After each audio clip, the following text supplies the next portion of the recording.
It was just bewildering and sad. Dr. L.J. Punch has spent the last 2 decades supporting people through their worst moments. Parents are not supposed to bury their children. In today's community briefing, St. Louis police say work is being done. I think hope begins by meeting the community and the city right where it is right now and being honest. We have a bullet problem. Bullet injuries are endemic. They happen every day. But Dr. Punch says a bigger conversation is on the table. We don't necessarily want to talk about it because there's so much stigma. We either want to criminalize it or say it's a political issue. No, it's a public health crisis. He says it's a story in St. Louis where we can rewrite the ending. You hope that maybe the young ones will be protected, but they are just as vulnerable, if not more vulnerable, to what bullets can do to people's lives and their bodies.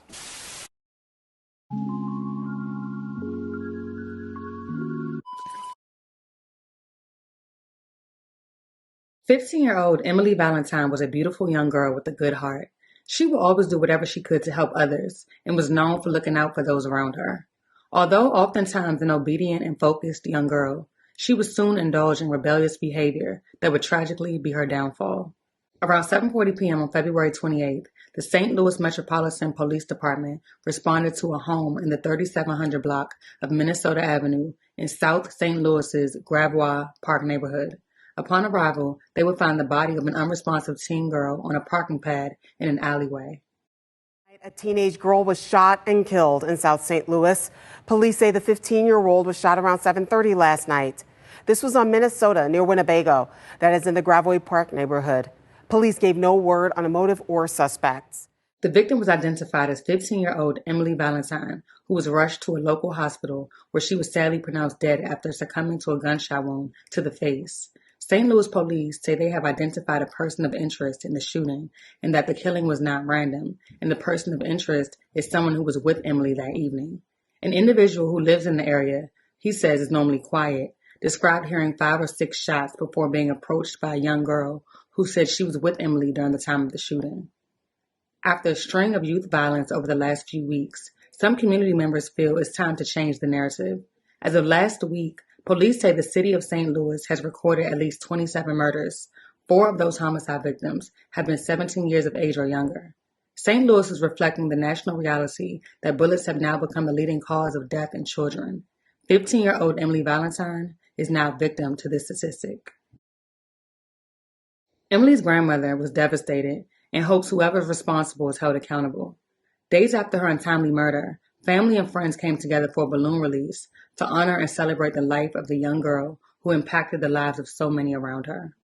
Only 15 years old and now gone. Emily Valentine becomes the city's 17th victim of deadly violence this year after being shot and killed last night on a driveway. Right now, investigators tell us they are on the hunt for the person of interest in Emily's murder. She is also the second 15-year-old girl in the bi-state to die from gun violence in just the last 10 days. News 4's Russell Kinsaw is on this story for us tonight. The crimes, Russell, police say are just part of a troubling trend for this area. That's right. Police tell me they're seeing a very concerning trend where the suspects in violent crimes and the victims of violent crimes are getting younger and younger. The latest victim, 15-year-old Emily Valentine. I spoke with a relative of hers, and their family is taking this very hard. They're doing the best they can. They're just really, it has hit everyone very hard. Beatrice Shannon was 15-year-old Emily Valentine's great-grandmother and was helping to raise her. She said her great-granddaughter was generous and always looking out for others. Very good heart. She was always trying to bring somebody home with her to feed them or whatever. But she said her great-granddaughter had also hit her rebellious teen years. They run with the wrong crowds. They think that they're grown before they are. Police say the shooting happened on Minnesota near Chippewa and Grand just after 7:30. We heard one shot and that was it. Sean Weaver heard the gunshot but didn't find out till later the victim was only 15. Police say Valentine was shot in the face and found lying on a parking pad in the alley. Just 15 years old, man. You know, that girl had her whole life ahead of her, man. You dig? Valentine is the second 15-year-old girl to be shot and killed in 10 days. The other was Lydia Elking, who was shot and killed on February 19th in St. Charles at the scene of a drug deal gone bad. I asked police about seeing younger victims and younger suspects during a briefing on crime this morning. We have definitely seen that trend, but there are a lot of motions going on right now behind the scenes that we are really taking it very seriously and being very active about it. While loved ones plan a funeral for Emily Valentine, police are searching for her killer. You have to put your trust and faith in the Lord to give you the strength to endure and to carry on. Police say whenever they've identified a young teen as the suspect in a violent crime, they try to intervene with the help of the Juvenile Division and the crime reduction officers. They reach out to that teen and that teen's family in hopes of steering that teen down a different path. Homicide detectives with the St. Louis Metropolitan Police Department are working to determine the events that led up to Emily's untimely murder and are asking anyone with information leading to an arrest to come forward. The case remains ongoing.